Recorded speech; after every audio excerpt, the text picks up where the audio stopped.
সংসার ষষ্ঠ পর্ব। মণ্ডপ, জয়মেলা, গাঠবন্ধন আর মঙ্গল ফেরা সুচারুভাবে সম্পন্ন হলো। বর কনে দুজনেই সুন্দর, কাজেই প্রাথমিক খানিক বাকবিতণ্ডা থাকলেও পরে সবাই বলতে বাধ্য হলো রাজজটক। কনিষ্ক প্রেম পূর্ণ দৃষ্টিতে তাকালো পায়েলের দিকে। পাল্টা দৃষ্টি ফিরিয়ে দিল পায়েল। পায়েলের হাত নিজের হাতে তুলে নিল কনিষ্ক। ভালোবাসা পূর্ণতা পেল বিয়ে সম্পন্ন হওয়ার সঙ্গে সঙ্গে। বিদায় বেলায় পায়েলের সে কি কান্না! এতক্ষণে যেন বুঝতে পেরেছে সে এক মুহূর্তে দুনিয়া পাল্টে চলছে তার। এতদিন যে মেয়ে এক্ষুনি বিয়ে দিতে হবে বলে জেদ ধরে বসেছিল, সে যেন কোনো এক অদৃশ্য মন্ত্র বলে হঠাৎই পাল্টে গেছে। ঘরের জিনিসপত্রগুলো পরম মমতায় হাত বুলোয়, কিছুতেই নিজের ঘর ছেড়ে কোথাও যেতে চায় না। এই ঘর, এই ছোট্ট ছোট্ট জিনিসপত্র, এই খাট, এই আলমারি, এই ছোট্ট রাইটিং টেবিল, এই সিঙ্গেল সিটার সোফা, সব তার ভীষণ প্রিয়, বড়ই আপন। এতক্ষণে বোধহয় সে বুঝতে পেরেছে যেখানে যাচ্ছে সব কিছু তার চেনা পরিচিত হলেও আজ থেকে কোনো কিছুই সে পরিচিতিতে অবস্থায় থাকবে না। সম্পর্কের নাম বদলানোর সঙ্গে সঙ্গে বদলে যাবে তার সমীকরণ, তাদের আচরণ, অভিব্যক্তি। তাকেও যখন জড়িয়ে ধরে কেঁদে উঠল পায়েল, অপূর্বা চমকে উঠল। এটা কি হচ্ছে? তাকে জড়িয়ে কেন কাঁদছে পায়েল? কে সে? সে তো তার আপনজন নয়। বরং করে বধূ হিসেবে স্বীকৃতি দেওয়ার পর থেকে অপুর সঙ্গে তার রেষারেষি, ক্ষমতার লড়াই। যে লড়াই দিনের পর দিন একাই লড়ে গেছে পায়েল, অপূর্বাকে ভেবেছে শত্রুপক্ষ। কি করবে, কি বলবে ভেবে পেল না অপূর্বা। পায়েলের চিপুক ধরে বলে উঠল, তুমি খুব সুন্দর, এমনটাই থেকো চিরদিন। প্রয়োজনে নিজের স্বভাব বদল এনো, কিন্তু নিজেকে হারিয়ে ফেলো না। তোমাদের ভালো থাকার জন্য ঈশ্বরের কাছে প্রার্থনা করব। খুব ভালো থেকো দুজনে। আজ থেকে বাবা মার দায়িত্ব কিন্তু তোমার বৌদি, ওদের দেখে রেখো, যত্নে রেখো। আর যদি আমি কখনো কোনো ভুল করে থাকি। বাকিটা বলতে পারল না, কাঁদতে লাগলো পায়েল। কনিষ্ক এসে হাতটা ধরে গাড়িতে তুলল। মাত্র কয়েকটা মুহূর্তের অপেক্ষা, গাড়ি হারিয়ে গেল দৃষ্টিপথের আড়ালে। মনটা ভারী হয়ে গেল অপুর। যাওয়ার বেলায় কেন এতটা নত হলো পায়েল? সত্যি কি আজ সে মন থেকে ক্ষমা চাইছিল? চেনা পরিচিত সব কিছু ছেড়ে অন্য এক পরিচয়ে বাঁচার বেদনা কি সব মেয়েকেই এভাবে নাড়িয়ে দেয়? পায়েলের থমথমে চোখ মুখ, গাল বেয়ে আসা নোনতা তরলের অভিব্যক্তি দেখে মনে হচ্ছিল যেন এক রাতের মধ্যেই সব কিছু হারিয়েছে সে। নতুন সংসার, চেনা অচেনা নতুন মানুষ, প্রতিদিন বদলে যাওয়ার নতুন ধাঁচে পরীক্ষার সিলেবাসের সঙ্গে মানিয়ে নেওয়া। এ এমন এক পরীক্ষা যেখানে কোনো দিন কোনো কমন মেলে না। চেনা ছক কোন মুহূর্তে পাল্টে যায় টের পাওয়া যায় না। হঠাৎই যেন অপুর মনে হলো তারও সব শেষ হয়ে গেছে, আর কেউ আসবে না মুড়োর ভাগ নিয়ে ঝগড়া করতে। উঁচু গলায় বলে উঠবে না, তুমি এসে দাদাকে আমার কাছ থেকে কেড়ে নিয়েছো। কখন এসে দরজার সামনে দাঁড়িয়েছে সুজয় টের পায়নি অপু। ফোলা ফোলা চোখগুলো তখনও লালচে হয়ে আছে। কান্না ভেজা কণ্ঠে বলে উঠল, একটা রাত, মাত্র রাতের মধ্যে বোনটা আমার পর হয়ে গেল। মনে হচ্ছে এই ফাঁকা বাড়ি যেন আমাদের সবাইকে গিলে খেতে আসছে। এত ভাবছো কেন তুমি? এগিয়ে গিয়ে স্বামীর হাতে হাত রাখলো অপু। সহজ কণ্ঠে বলল, কিছুই বদলায়নি। পায়েল এ বাড়ির সদস্য ছিল আর থাকবে।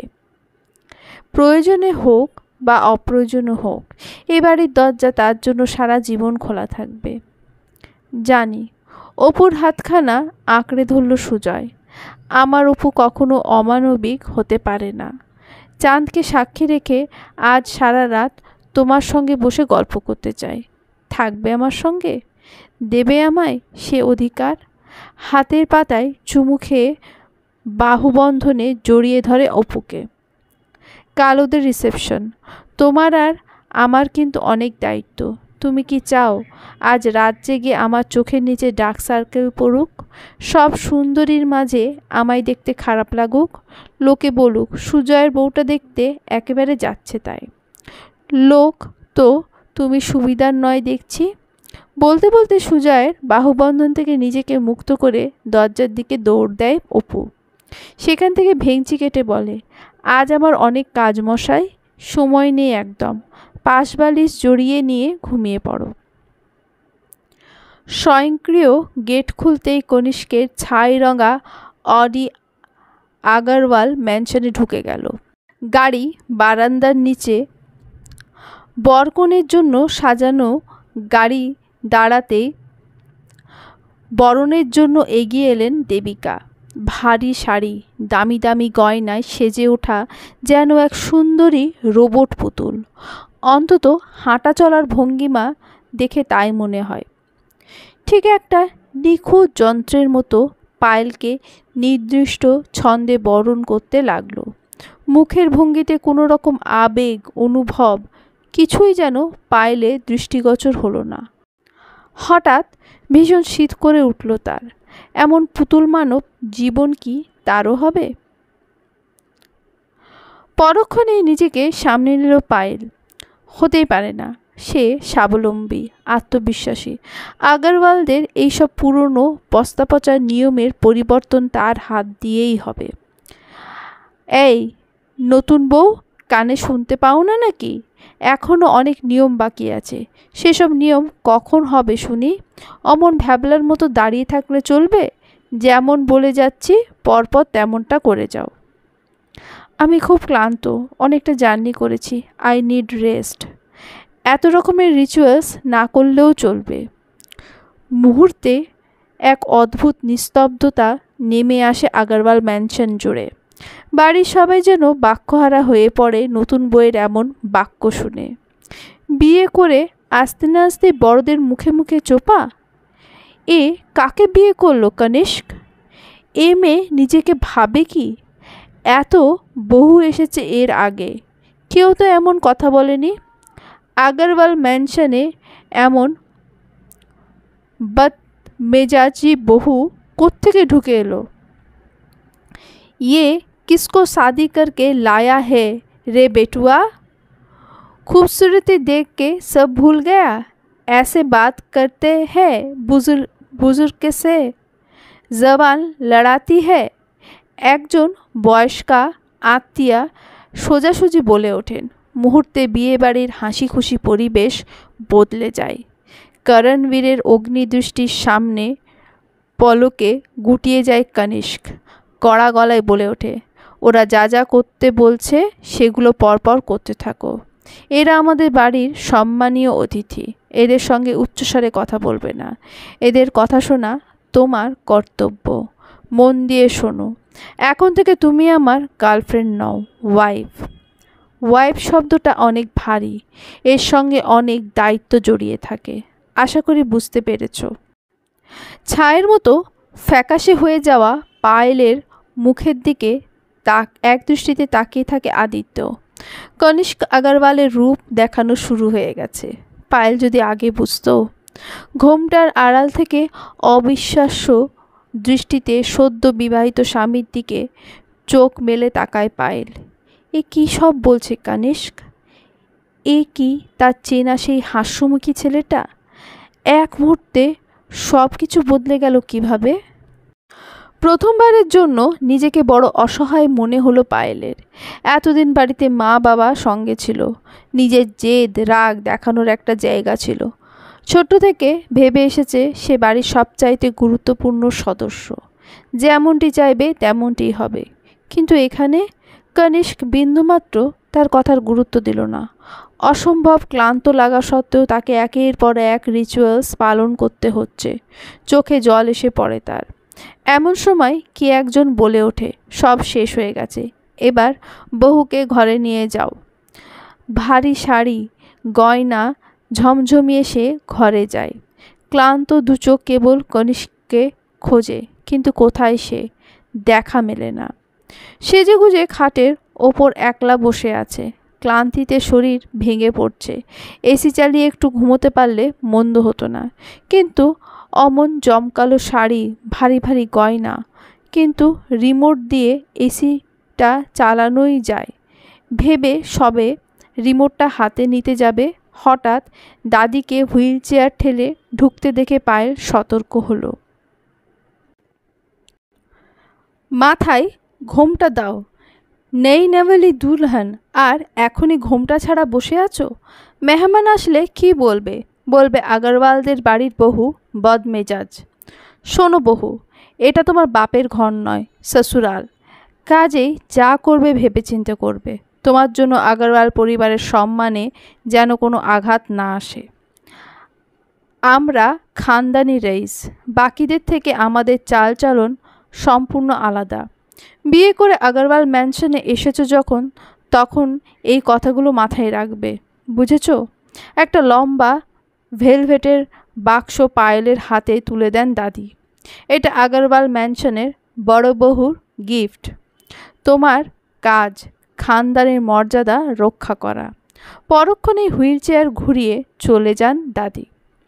ভেলভেটের লম্বাটে বক্সটা খুলতেই নবরত্ন দিয়ে গাঁথা হারখানা ঝলমলিয়ে ওঠে। অজান্তেই পায়েলের মুখ থেকে বেরিয়ে আসে অপূর্ব, অসাধারণ। এতক্ষণ দাদির উপর ঘোমটা বংশমর্যাদার কথা শুনতে বিরক্ত লাগছিল, কিন্তু এই অসামান্য সুন্দর গয়নাটা দেখে এক লহমায় সব বিরক্তি উবে গেল। সুবিশাল মেহগনি কাঠের পালং থেকে নিচে নেমে আয়নার সামনে দাঁড়ালো পায়েল। কি অপূর্ব লাগছে তাকে! গলাটা পুরো ভরাট। আহা, এমন সুন্দর হার সে আগে কখনো দেখেনি। তাদেরও অনেক পুরনো ডিজাইনের ভারী ভারী গয়না রয়েছে, কিন্তু এমন সুন্দর নেকলেস না, নেই। একটু আগেই কনিষ্ক কথা শুনে কেন বিয়ে করতে গেল ভেবে মনে মনে পস্তাচ্ছিল পায়েল, কিন্তু এই মুহূর্তে মনে হচ্ছে ভাগ্যিস বিয়েটা করেছিল, নইলে এমন সূক্ষ্ম কারুকার্য করা নেকপিস কখনো চোখে দেখতে পেত? দাবার বোর্ডের চৌখুপি কাটা লম্বা দালানের ভেতর দিয়ে যেতে যেতে পায়েলের গলায় নবরত্নের হার দেখে আপন মনেই হাসল দেবিকা। ঠিক কয়েক দশক আগে সেও এসেছিল এই আগরওয়াল ম্যানশনে নববধূ রূপে। সোনার তারে বোনা নবরত্নের হার দেখে এমনই মুগ্ধ চোখে আয়নার দিকে তাকিয়েছিল ষোড়শী বংশীয়া কিশোরীটি। যত দিন গেছে তত সে বুঝেছে এই রত্নহার নয়, এ সোনা হিরে বোনা শিকল। একবার গলায় জড়ালে আর ছুটি মেলে না। আগরওয়াল পরিবারের সোনা হিরে বোনা শিকল এই নবরত্নহার। রিসেপশনে সুদৃশ্য মঞ্চে পায়েলকে দেখে সমস্ত আত্মীয় স্বজনরাই এক বাক্যে স্বীকার করল, এই সাজে তাকে অসাধারণ লাগছে। দাদির দেওয়া নবরত্ন নেকলেসই ছিল সব আকর্ষণের কেন্দ্রবিন্দু। অমন পান পাতার মতো সুন্দর মুখ, কোকড়ানো চুলে অর্কিডের বিলম্বিত সজ্জা, টানা টানা মায়াবী চোখ, ঠোঁটে নিখুঁত ভঙ্গিমা। অতিথিদের সঙ্গে সামান্য আলাপচারিতার মাঝে আলগা হাসি ছোঁয়া যেন পায়েলের রূপে আলাদা মাত্রা এনে দিচ্ছিল। আয়নায় নিজেকে দেখে চমকে উঠেছিল পায়েল, মনে মনে কুর্নিশ করেছিল স্যামকে। একপাশে দাঁড়িয়ে মুগ্ধ দৃষ্টিতে আদিত্য তাকিয়েছিল পায়েলের দিকে। কি অপূর্ব লাগছে তার স্বপ্নচারণীকে। এই সুন্দরী রমণী একদিন তার হতে পারত, কিন্তু ভাগ্যের ফেরে আজ তার ভাবির আসনে অধিষ্ঠিতা। হঠাৎই কনিষ্কর ওপর ভীষণ হিংসে হলো তার। সেদিন যদি বিশেষ কাজে ভাইয়া ড্রয়িং রুমে এসে না পড়ত, তাহলে হয়তো পায়েল কনিষ্কের বক্ষলগ্না হয়ে এমন রোম্যান্টিক ভঙ্গিতে হেসে উঠত না। কিরে, কি ভাবছিস? মকটেল হাতে সুহানিকে সামনে দিকে সামান্য বিরক্ত হলো আদিত্য। কে জানে কেন মেয়েটা কিছুতেই তাকে একা থাকতে দিতে রাজি হয় না, যখন তখন সামনে এসে হাজির হয়ে যায়। কথায় কথায় বুঝতে পেরেছে ড্যাড করণবীর আর দাদি মোহিনীও সুহানিকে ভারী পছন্দ করে। ভাইয়া নিজের পছন্দের মেয়েকে বেছে নিয়েছে, কাজেই করণবীরের মনোগত ইচ্ছে ছোট ছেলের সঙ্গে সুহানির বিয়েটা দেয়। তাতে গৌরব চাড্ডার ব্যবসার পুরোটাই প্রায় তার হাতে আসার সম্ভাবনা। কিন্তু জোর করে কি কাউকে ভালো লাগানো যায়? কাউকে কিছুতেই আদিত্য বোঝাতে পারে না সুহানিকে তার ভালো লাগে না। সুহানি নিঃসন্দেহে সুন্দরী, কিন্তু ভীষণ আর্টিফিশিয়াল। পার্লারে সেজে আসা নিখুঁত সৌন্দর্য নয়। আদিত্যের পছন্দ একটু এলোমেলো সৌন্দর্য। সেই জন্য পায়েল তার নজর কেড়েছিল। ভাবি জেনেও ওই মানবী চোখের মোহ থেকে এখনো বের হতে পারেনি সে। কিন্তু এই মুহূর্তে সুহানি এ বাড়ির অতিথি, অতিথির সম্মান রক্ষা কর্তব্য। মৃদু হেসে আদিত্য বলল, মকটেল ভালো লেগেছে? এটা কিন্তু আমার প্রশ্নের উত্তর হলো না আদি। অমন হাঁ করে পায়েলের দিকে তাকিয়েছিলি কেন? পায়েল কিন্তু এখন থেকে তোর ভাবি, এ বাড়ির বড় বহুরানী।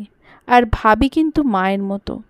সামান্য ভ্রু কুঁচকে বলল, তোর কি পায়েলের প্রতি কোনো গোপন দুর্বলতা ছিল? বুকের মাঝে লাবডুব শব্দটা হঠাৎই ভীষণ বেড়ে গেছে। টের পেল আদিত্য। তার মনের কথা সুহানি জানল কিভাবে? সব কিছু দেখে শুনে বেশ নিশ্চিন্ত হলো অপূর্বা। মনে হচ্ছে পায়েল আগরওয়াল ম্যানশনের ফ্যামিলি মেম্বারদের সঙ্গে ভালোই মানিয়ে নিতে পেরেছে। ভবিষ্যতে সব কিছু ঠিকঠাকই থাকবে।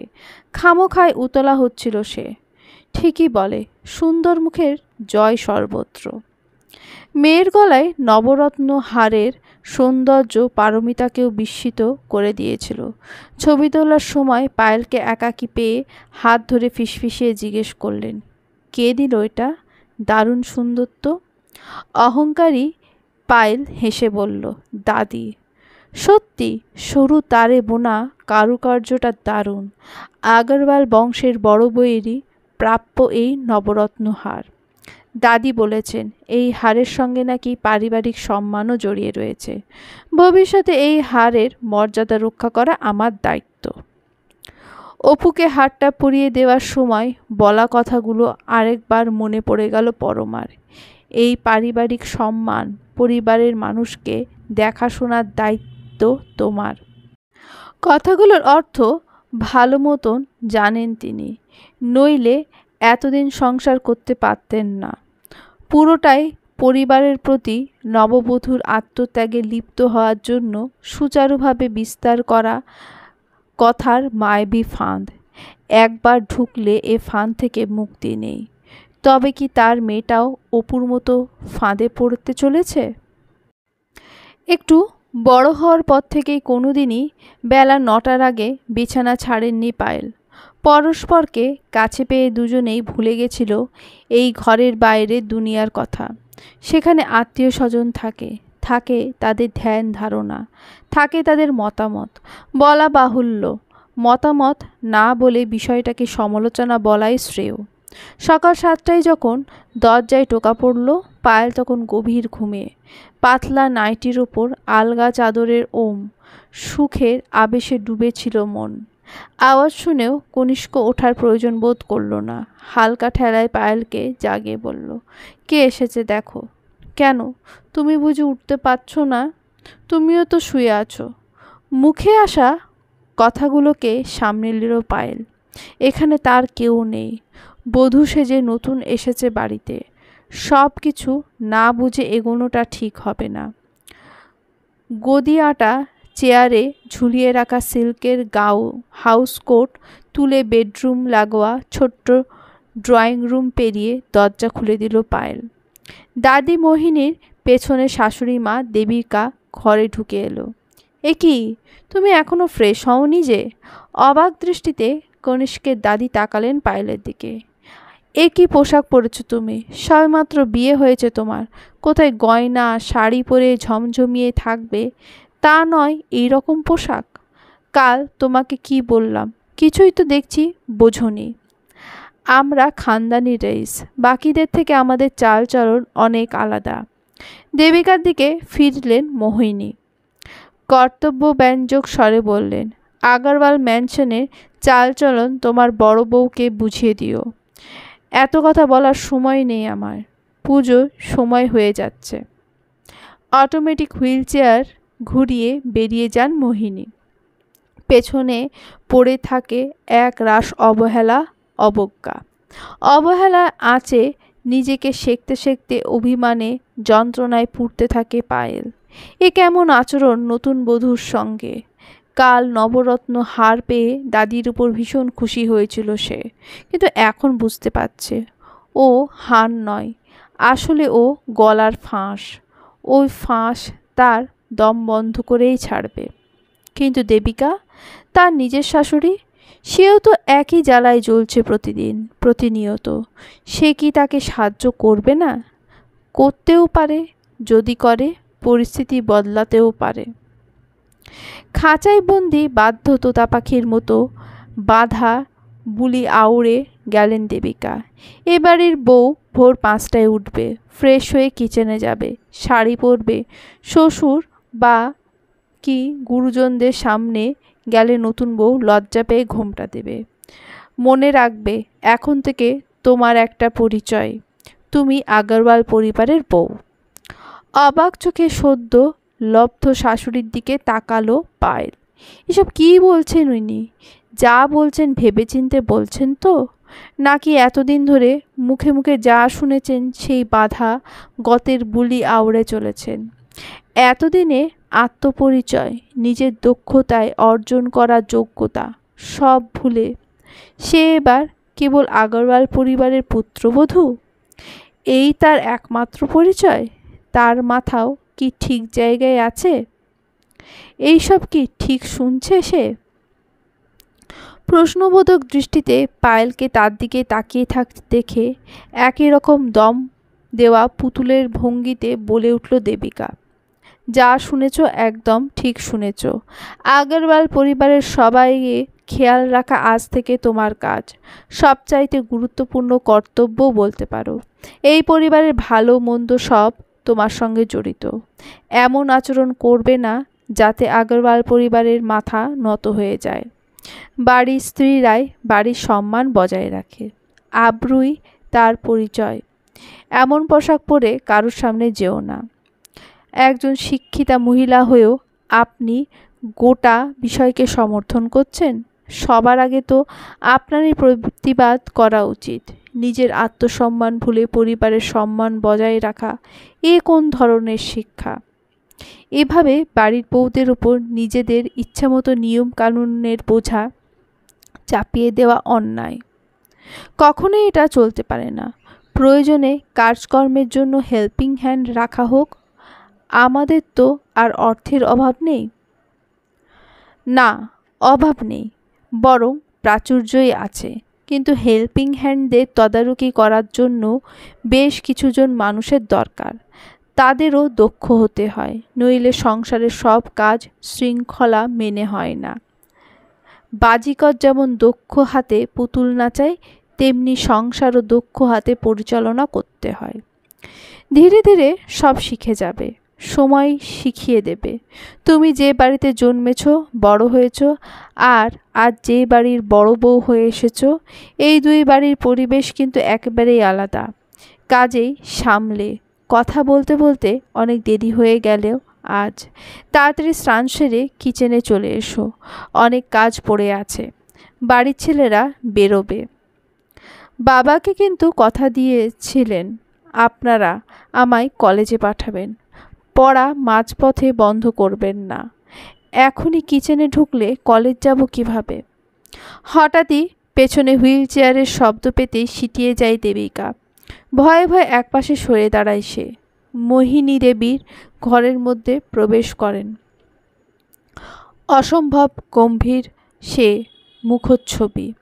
ভেতরে ভেতরে কেঁপে যায় পায়েল। এই নারীর ব্যক্তিত্বের কাছে সে নেহাতি শিশু। ঈষৎ থেমে ইস্পাত কঠিন কণ্ঠস্বরে বলে ওঠেন, আগারওয়ালদের কথার দাম আছে, তারা কখনো কথার খেলাপ করে না। কলেজে তুমি যাবে, অবশ্যই যাবে, তবে বাড়ির গাড়িতে। এখন থেকে কোনো আড্ডা গল্প নয়। শেষ হলে সোজা বাড়ি আসবে, বুঝেছ?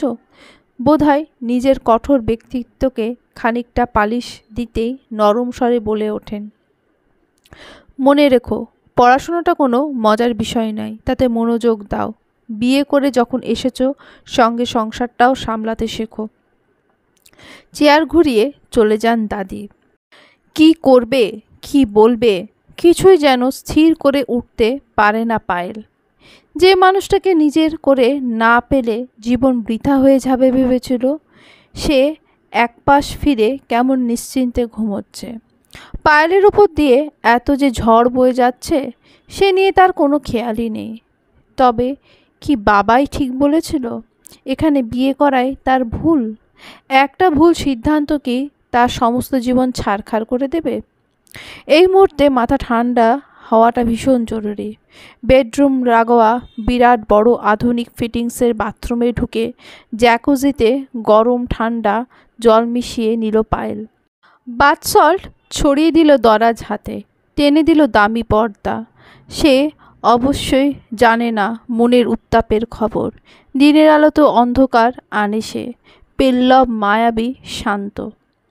সুগন্ধি মোমবাতি জেলে শরীর ডুবিয়ে দিল গহীন জলে। হালকা মিউজিক বাজছে, আরামে বুজে আসছে চোখ। এই তো সুখ, এই তো সে সব পেরিয়েছে দেশ। মনে মনে ভাবল পায়েল, এই সুখের সবটাই তার হবে। কোনোভাবে দেবিকাকে দলে আনতে হবে, আনতে হবে বাড়ির বাকি বউদের। সম্মুখ সমরে পড়লে বিরাট নারী বাহিনীর সামনে একলা অক্ষম মোহিনী দেবী কী করবেন? ব্যক্তিত্ব দিয়ে কি আর সব যুদ্ধ জেতা যায়? মিনিট 15 বাদেই দরজায় মৃদু টোকা পড়ল। কনিষ্কের গম্ভীর স্বর ভেসে এলো, তাড়াতাড়ি করো, সবাই অপেক্ষা করছে তোমার জন্য। বেজার মুখে জাকুজি ছেড়ে বেরিয়ে এলো পায়েল। বেবি পিঙ্ক বাথরোবটা কোনো রকমে গায়ে জড়িয়ে ফিতে আঁটতে আঁটতে ভাবল, তার সুখ আগারওয়াল ম্যানশনের মেম্বারদের এত নজর কেন? একটু শান্তি দেখা পাওয়া কি এতই কঠিন?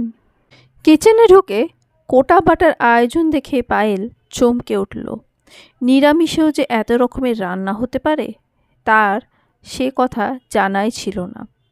সেই দিন যেদিন সে এখানে গল্প করতে এসে সবার সঙ্গে প্রথমবার ডিনার টেবিলে বসেছিল, দেখেছিল টেবিল জুড়ে বোল ভর্তি নানা রকম rice, curry, chapati, fruits, dry fruits, juice, salad, ঘি, বাটার। দারুণ লেগেছিল সমস্তটা। এমন সুচারুভাবে পরিবেশন তো তাদের মতো মধ্যবিত্ত পরিবারে হয় না। কিন্তু আজ দেখে শুনে কান্না পেল। তখন কেবল বসে খেয়েছে। কাজটা যারা করে তাদের কষ্টটা তো চিন্তা করেনি। এখন বুঝতে পারছে এসবের পেছনে কতটা শ্রম লাগে। এসব কাজ কি বাকি বউদের মতো তার উপরেও পড়বে? দেবিকার মুখ ঈষৎ গম্ভীর, কণ্ঠস্বরে বিরক্তির আভাস। স্নান করতে এত সময় লাগলে কিন্তু চলবে না। কাল থেকে দেরি করো না যেন। এতগুলো লোক খেয়ে বেরোবে, চারটিখানি কথা। লাউ কাটা আছে ঝিরিঝিরি ভাবে। লকি কি ক্ষীর বানিয়ে ফেলো তাড়াতাড়ি। আম্মা আজ স্পেশালি তোমার হাতের রান্না খেতে চেয়েছেন। আম্মাকে? প্রশ্নটা করেই সে দেবিকার মুখের দিকে তাকায়। পাল্টানো চেহারা দেখে বোঝে বড্ড বেফাঁস কথা বলে ফেলেছে। এই আগারওয়াল ম্যানশনে সর্বময়ী কর্ত্রী হলেন আম্মা, কনিষ্কের দাদি, করণবীরের আম্মা। ওর কথায় এই বাড়ির শেষ কথা। তাড়াতাড়ি মিঠা বানিয়ে ফেলো, শেষ পাতে খাওয়া হবে। দেরি হলে উনি ভারী রাগ করেন। এই বাড়ির বউ হয়েছ, নিয়ম মেনে চলতে হবে। লাউয়ের পায়েস শুনেই নাক ছিটকল পায়েল। কে খায়, কেন খায়? ভাত সিমুই ছেড়ে শেষে লাউ? তার মনে পড়ল কোনো এক ছোটকালে সেও একবার লাউয়ের পায়েস খেয়েছিল। মার এক্সপেরিমেন্ট মোটেও ভালো লাগেনি। লাউ দিয়ে কি পায়েস হয়? কিন্তু এরা যে সেটাই রাঁধতে বলছে। এই পায়েস রাঁধে কিভাবে? পায়েল কি ছাই কখনো ভেবেছিল বিয়ে করে রান্না ঢুকে লাউয়ের পায়েস রাঁধতে হবে? পুজো সেরে এসে পরমা দেখল বারান্দায় রাখা ইজি চেয়ারে বসে ঈষৎ গম্ভীর মুখে সমরেশ খবরের কাগজ পড়ছেন। বরাবরের অভ্যাস, কাগজের পাতায় মুখ ডোবালে জগৎ সংসার ভুলে যান। বেতের চেয়ারে বসে দুজনের জন্য চা বানাতে বানাতে নরম স্বরে পরমা বলে উঠল, মেয়েটার জন্য খুব চিন্তা হচ্ছে জানো। অত আদুরে মেয়ে আমার ওই সংসারে কি মানাতে পারবে? বিরাট বাড়ি, দেদার গয়না আর টাকা পয়সায় কি সব! ভালোবাসা ছাড়া বুঝি জীবনে বাঁচা যায়? প্রত্যেকের প্রায়োরিটি আলাদা পরমা, কষ্ট পেও না। নিজের দৃষ্টিভঙ্গির সঙ্গে মেয়ের তুলনা নাই বা করলে। কাল পায়েলকে কনিষ্কের সঙ্গে দেখে আমার কিন্তু একটুও অসুখী মনে হয়নি।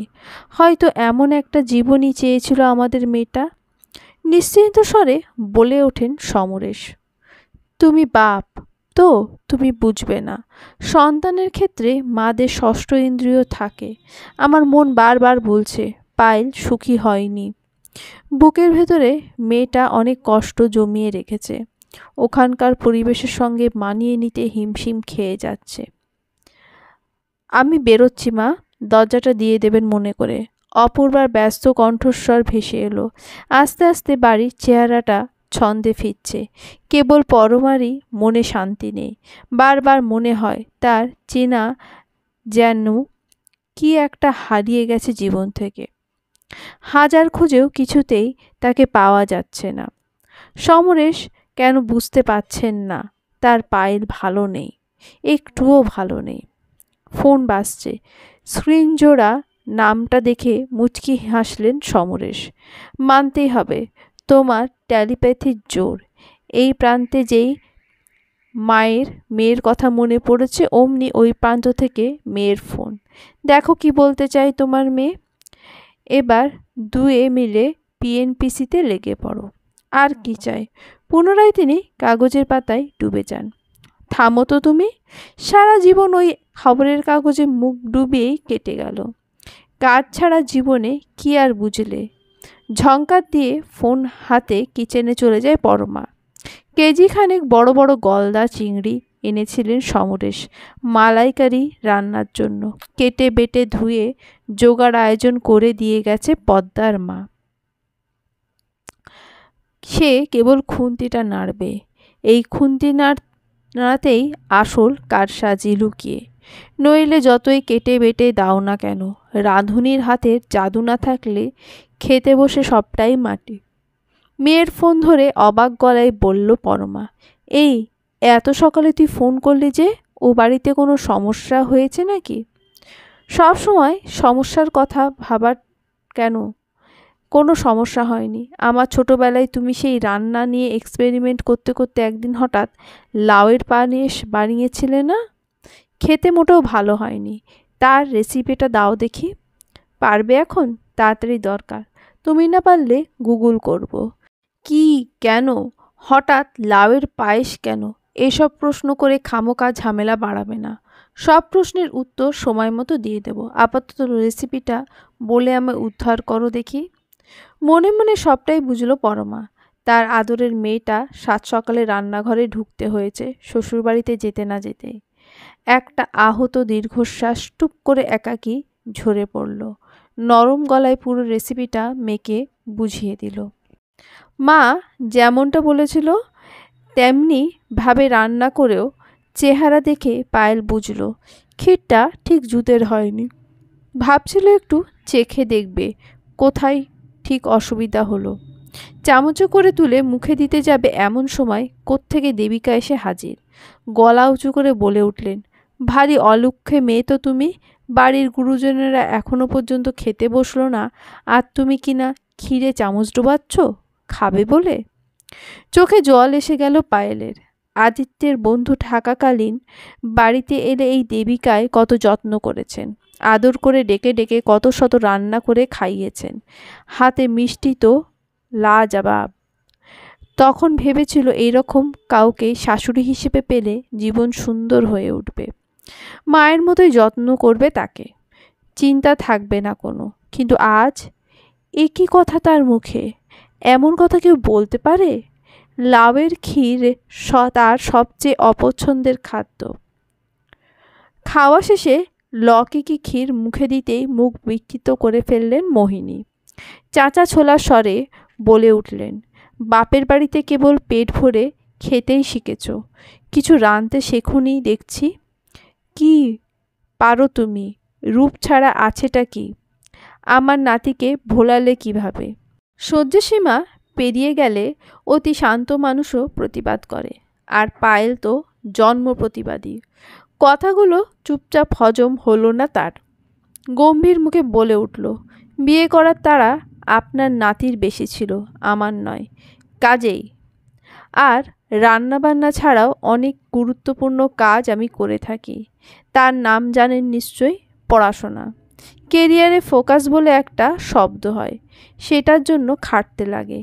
আপনাদের বাড়ির মেয়েরা কি খবর রাখে, নাকি রান্নাঘরেই দিন কেটে যায়? নিজের কিউবিকেলে উদাসী মনে বসেছিল সুজয়। পায়েল চলে গিয়ে যেন বাড়ির সব হাসি আনন্দই সঙ্গে করে নিয়ে গেছে। আজকাল আর কেউ বিকেল হতে না হতেই ফোন করে কোনো বিশেষ খাবারের আবদার করে না। নামি মোমো, চাউমিন, কাবাব, ফ্রাইয়ের টেক অ্যাওয়ে কাউন্টারে লাইন দেওয়ার দিন ফুরিয়েছে। কেমন যেন সব নিখুঁত ছন্দে চলছে, কোথাও কোনো ছন্দপতন নেই, নেই কোনো উচ্ছ্বাস। ব্যতিক্রমের তো প্রশ্নই নেই। কি যেন একটা ভেবে সুজয় ফোন করল অপূর্বাকে। সবেমাত্র ডক্স থেকে মিস্টার পারেখের পাঠানো ফাইলটা ওপেন করেছিল অপু।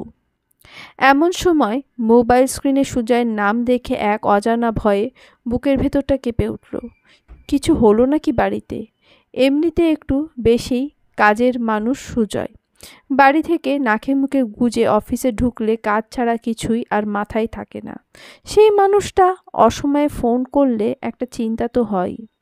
ফোনটা ধরতেই সুজয়ের নরম গলা ভেসে এলো, আজ সন্ধেবেলা স্পেশাল কিছু খাবে? অফিস ফেরত নিয়ে ফিরব তবে। মনে পড়ে সেই প্রেম করার দিনগুলো? একদিন আদর করে বলেছিলে ফিশ ফ্রাই তোমার ভারী প্রিয়, খাওয়ানো হয়নি সেদিন। আজ যদি খাওয়াতে চাই, খাবে তুমি? অবাধ্য চোখ দুটো হঠাৎই ভরে এলো অপুর। এতগুলো দিন বিয়ের আগে প্রেম করলো, বিয়ে হয়েছে, তাও বেশ কিছুদিন হলো। কখনো সুজয় এইভাবে আবদার করে জিজ্ঞেস করেনি তার জন্য কিছু আনবে কিনা। পছন্দের খাবারের কথা তো ছেড়েই দাও। হঠাৎ কোন মন্ত্র বলে পাল্টে গেল এতদিনে চেনা কেয়ারলেস ছেলেটা? নাকি বাড়িতে পায়েলের অনুপস্থিতিটা মানতে পারছে না? স্তব্ধ গ্রাস করছে মনের ভূমি, তাই এই অসময়ে ফোন। মানতে না পারা কি স্বাভাবিক নয়? অপুর নিজেরও কেমন কষ্ট হচ্ছে। যতই অপুকে কষ্ট দিক, এ কথা অস্বীকার করার উপায় নেই। পায়েল একাই গোটা বাড়িকে মাতিয়ে রাখত। চোখ বন্ধ করলেই চোখে জল ভাসা চন্দন চর্চিত পান পাতার ন্যায় মুখখানা ভেসে ওঠে। বলতে চেয়েও বলতে না পারা সকরুণ মুখখানি। সামান্য থেমে বলে উঠল অপু, পায়েলের জন্য বুঝি মন খারাপ লাগছে? তুমি তুমি কিভাবে বুঝলে? সুজয় বেশ অবাক হয়েছে, তা তার গলার স্বরেই বোঝা গেল।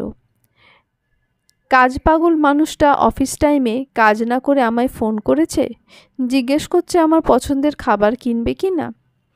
কেন এসব ভাবছে, তার পেছনের কারণটা বুঝি বুঝতে পারবো না? এতদিনে কি তোমাকে এইটুকুও চিনিনি সুজয়? আগারওয়াল ম্যানশনে শ্বেত পাথরে টপ দেওয়া বিরাট বড় ডাইনিং টেবিলে খেতে বসা হাতগুলো যেন কোনো এক মন্ত্র বলে থমকে গেছে। খাওয়ার টেবিলে পরিবেশনরত পরিবারের কোনো বহু যে এমন কথা উচ্চারণ করতে পারে, কেউ কখনো ভেবেছিল? মোহিনী দেবীর হাতের চামচ হাতেই ধরা রইল। এই সংসারে চিরদিন তিনিই বলেছেন, সবাই শুনেছে। পাল্টা কেউ যে কিছু বলতে পারে তা তো তার জানাই ছিল না। সম্বিত ফিরে পেতেই করণবীর আগরওয়াল বলে উঠলেন, এসব তুমি কি উল্টোপাল্টা বলছো নতুন বউ? এ বাড়িতে কেউ আমার মায়ের মুখের উপর কথা বলে না, আর তুমি মাত্র এ বাড়িতে দুদিন এসেছো। দেখো পাপা, এক্ষুনি তুমিই নিজেই বললে মাত্র দুদিন এসেছি আমি এ বাড়িতে। তাহলে আমার পক্ষে কিভাবে এ বাড়ির পছন্দ অপছন্দ জানা সম্ভব? মা বলেছিলেন লকেকে ক্ষীর বানাতে, যেমন জানতাম তেমনভাবেই বানিয়ে দিয়েছি। স্বাদে 19-20 হতেই পারে, তার জন্য কি বাড়ির শিক্ষা তুলে কি অপমান করা যায়? না, করা উচিত। কিল খেয়ে কিল হজম করা ছাড়া উপায় রইল না করণবীরের। এদিকে মোহিনী দেবী তীক্ষ্ণ দৃষ্টিতে বড় পুত্রের দিকে তাকিয়ে রয়েছেন ন্যায্য বিচারের আশায়।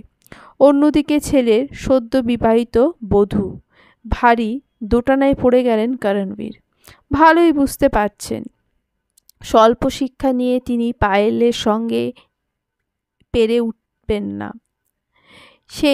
তিনি যতই ব্যবসা ভালো বুঝুক না কেন, বাঙালি শিক্ষিত জাত, এদের মোকাবিলা সহজ নয়। এক প্রকার বাধ্য হয়ে কনিষ্ককে উদ্দেশ্য করে করণবীর বলে উঠলেন, দেখো, বিয়ে তুমি নিজের ইচ্ছেতে পছন্দের মেয়ের সঙ্গে করেছ। বহুকে বুঝিয়ে দাও, এ বাড়িতে মুখে মুখে কথা চলে না। বাড়ির বহুরা নম্রতার প্রতিমূর্তি হয়। এরপর এমনটি দেখলে কিন্তু। আগরওয়াল ম্যানশনের বাকি বহুরা অবাক হয়ে পায়েলের কর্মকাণ্ড দেখছিল। এমনভাবেও তবে বলা যায়? বলা সম্ভব? দাদির মুখের ওপর সোজাসুজি স্পষ্ট ভাষায়? বাঙালি মেয়েদের বুদ্ধির কথা আগেও শুনেছিল, আর সেটা তারা নিজেদের চোখে দেখেও নিল। পুরুষদের খাওয়া দাওয়া শেষ হলে বাড়ির বহুরা যখন একসাথে খেতে বসল, তখন করণবীরের মেজ ভাই শাত্রুজিতের বৌমা নৈরিতা পায়েলের দিকে অবাক দৃষ্টিতে তাকিয়ে বলে উঠল, এত যুক্তি দিয়ে সবার সামনে দাঁড়িয়ে উত্তর দিলে কিভাবে? আমরা তো দাদির গলার আওয়াজ শুনেই হাত পা কেমন ঠান্ডা হয়ে যায়। আমি কাউকে ভয় পাই না, চাপা স্বরে বলল পায়েল। রবি ঠাকুরের অচলায়তন পড়েছ তোমরা? এই আগরওয়াল ম্যানশনের অচলায়তন ভেঙেই ছাড়ব আমি। তখন তোমরাও বরদের সঙ্গে এক টেবিলে বসে খাবে। রবীন্দ্রনাথ টেগোর তো পোয়েট, নোবেল লরিয়েট। এই ঘরোয়া মামলায় উনি কি করবেন? তাছাড়া উনি তো। অবাক গলায় বলে উঠল পায়েল, তুমি রবীন্দ্রনাথ ঠাকুরের নাম জানো? আমি ওনার কবিতা পড়েছি, কিন্তু তারপর তো ঋষির সঙ্গে বিয়ে হয়ে গেল। বহু হয়ে এসে আগরওয়াল ম্যানশনের কিচেনে ঢুকে বাকিদের সঙ্গে লাড্ডু আর ক্ষীর বানাতে লাগলাম। তোমার বর ঋষি কিছু বলে না? মানে এইভাবে সারাদিন রান্নাঘরে? পায়েল, একবার এদিকে এসো, দরকার আছে। কনিষ্কের গলায় পুরুষালী ঝংকার শোনা গেল। তোমার বর ডাকছে, যাও তাড়াতাড়ি। নৈরিতা বলে উঠল। দেখো কি বলে। তখন জেঠজি ওভাবে বললেন, চলবে।